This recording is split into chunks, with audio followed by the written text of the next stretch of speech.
Hi, good morning. Nick Vandekar here, selling the main line in Chester County with Realty One Group Advocates, and I am with Mike Storty of Foxtrot Abstract and Foxtrot Mortgage. And that brings up a great question. They are at the 6.5, Yeah. but I'm looking at buying a home. It's the forever home. Should I buy the interest rate down? And what is buying? Yeah, it's actually a great question. And I'll tell you that you could probably line up 100 mortgage people and they would all give different advice. And I would go back to the first thing I said, which it depends. So I'm never a proponent of paying a fee to get a lower rate, especially when we think rates are going to go down. So I would suggest to people that if they want to buy the rate down, and the way that that works is you're basically paying a fee, you're basically paying for interest, right? So if today's interest rate was 6.5%, for instance, typically, historically speaking, 1 point is 1% of the loan amount, and then that would drive the interest rate down about 1/4%. So if 1% paying brings it down a quarter percent.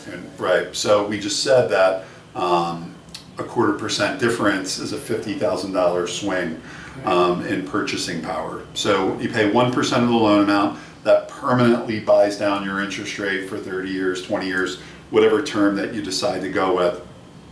But again, I'm not a proponent of that because it typically takes 5 or 6 years just to break even. Okay. And what's the national average for people living in a house? 7 years, Yeah, right? So you're probably pretty close.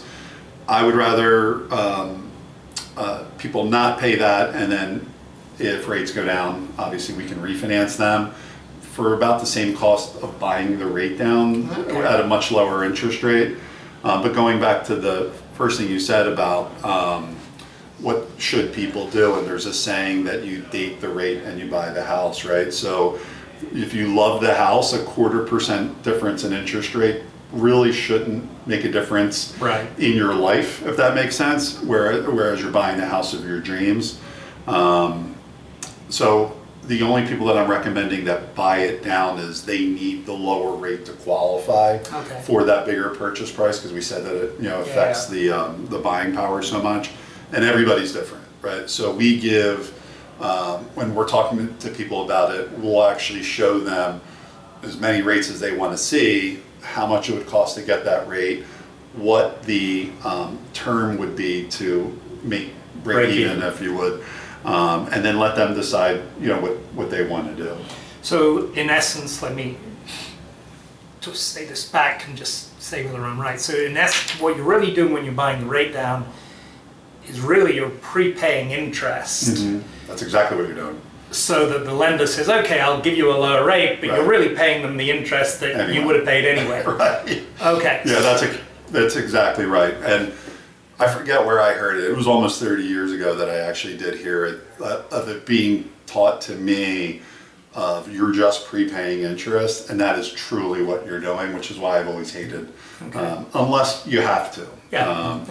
A lot of times, like you'll see new construction and builders will try to give incentives, and like they'll give $10,000 credit if you use their mortgage company, for instance. I would use that $10,000 credit and buy the rate down because it wasn't my money. I did exactly that. Yeah. I bought my house. Oh, there you go. Yeah.